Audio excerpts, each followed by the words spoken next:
بما ان مستر ترافيك هيظهر معانا في عالم الدي سي يو، بالتحديد كمان فيلم سوبرمان، وزي ما شفناه كده ليه لقطات في الاعلان الاول لفيلم سوبرمان، فخلينا نشوف مع بعض كده مين هو مستر ترافيك. مستر ترافيك اول ظهور ليه كان في العدد رقم 54 من سلسله سبيكتر، والكلام ده كان سنه 1997.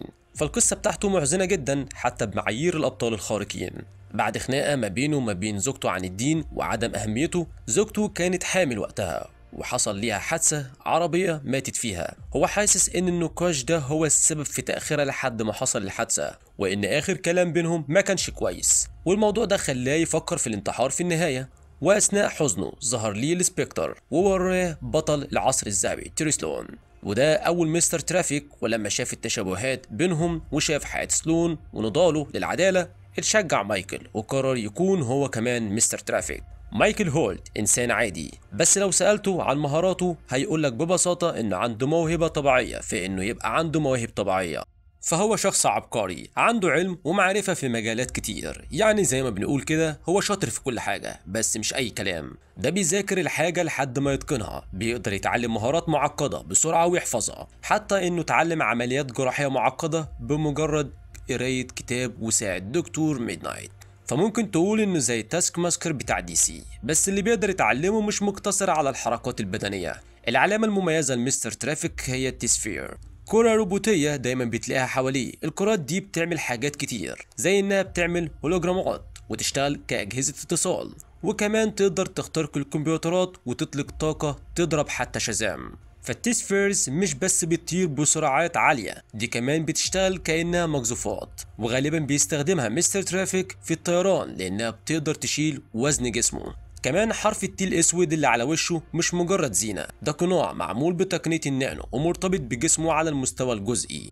يعني بكل بساطة ممكن يظهر ويختفي وقت ما يحب. القناع ده كمان بيخليه غير مرئي لأي أجهزة إلكترونية زي أنظمة الأمان، الروبوتات، أجهزة التتبع، وحتى الأوماكس بتاع الدي سي. الاستثناء الوحيد هو ريد تورنيدو اللي هو روبوت بس يعتبر عنصر طبيعي في جسم روبوت، فبالتالي ما بيتحسبش. قناع هنا يقدر يظهر ويخفي لبسه بالكامل بشكل فوري، وكمان بيخليه يتواصل مع التسفير وناس تانية بسهولة. زي ما قلت قبل كده مستر ترافيك عبقري ومتعدد المواهب وكمان متعدد اللغات، بيتكلم لغات كتير غير واقعية زي لغة كاندوك وباليا، وعدد اللغات اللي بيتكلمها لسه مش معروف بالظبط، بس غالبا عددها بالعشرات. من انجازاته المميزة انه قائد فريق تيرفيكس، وكمان عضو مهم في جاستس سوسايتي اوف امريكا.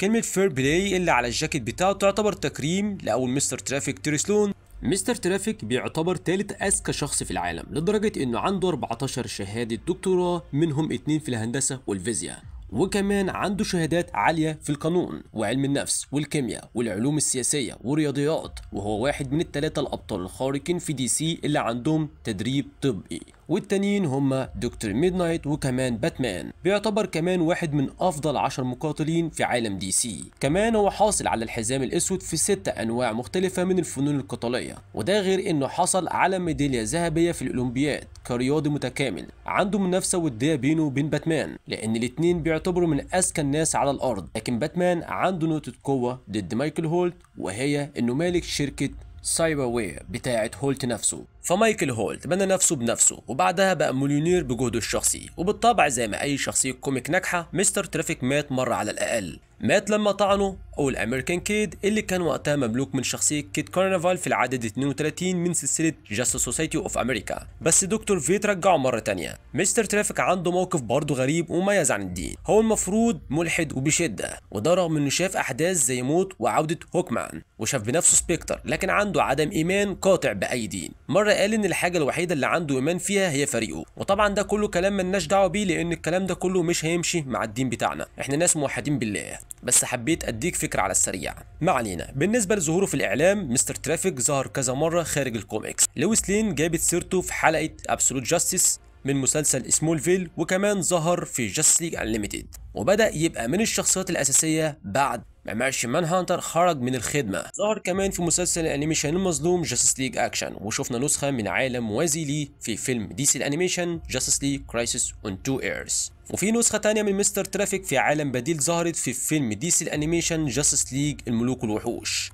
وللأسف في الفيلم ده تم القضاء عليه من قبل ميتال مان بطريقة مؤسفة. وزي كمان ما معظمنا عارف، في نسخة من مستر ترافيك ظهرت في عالم CW التلفزيوني ضمن مسلسل الارو، ولكن النسخة دي تسمى كريتس هولت بدل مايكل هولت. بس طبعا اللي اتفرج على الشخصية عارف ان الشخصية دي اتقدمت الوان، وكمان يمكن ما اتقدمتش بالمستوى المطلوب، لان تم تقديمه بشكل ضعيف لدرجة انه يبان كمجرد مساعد لجرين ارو، فكان عندهم فرصة ان هم كانوا ممكن يخلوه ند لجرين ارو، خصوصا ان اوليفر في عالم الارو فيرس كان اقرب انه يكون زي باتمان اكتر من نسخة جرين ارو المعتادة. ولكن ده مش موضوعنا دلوقتي. الحقيقه ان مستر ترافيك في الارو ذكي وعنده نفس قدرات النسخه الاصليه من الكوميكس، ولكن زي ما قلت لك كده مستر ترافيك في الارو مش بنفس قوه النسخه الاصليه في القتال، وكمان مش واثق في نفسه، ودي حاجات بتميز مستر ترافيك الاصلي عن اللي اتقدم معانا هنا. بنعرف كمان ان بالرغم ان هو باتمان يعتبر اصدقاء وحلفاء في الجاستس ليج، الا ان العلاقه بتاعتهم بتكون معقده، لان باتمان بطبعه شكاك ودايما بيكون حاطط سيناريوهات احتياط. ورغم ان باتمان من اذكى الشخصيات، الا ان مستر ترافيك هزمه في بعض التحديات الذهنيه زي لعبه الشطرنج رباعي الابعاد، وده معناه ان مستوى ذكائه يتعدى حتى الحسابات الزمنيه العاديه. في بعض المالتيفيرس او الاكوان البديله في نسخه شريره من مستر ترافيك بتستغل عبقريته في صنع اسلحه دمار شامل، واحيانا بيكون عضو في منظمه كرايم سانديجيت الشريره، لكنه دايما بيظل شخصيه رماديه مش مجرد شرير تقليدي. رغم انه انسان عادي، الا ان مستر ترافيك واجه دارك سايد في بعض القصص، وقدر ان هو يخدعه باستخدام التكنولوجيا الخاصه بيه وتاخير هجومه على الارض لفتره اطول مما كان متوقع. ده بيثبت انه مش مجرد مقاتل، لكنه استراتيجي قادر على مواجهه تهديدات كونيه.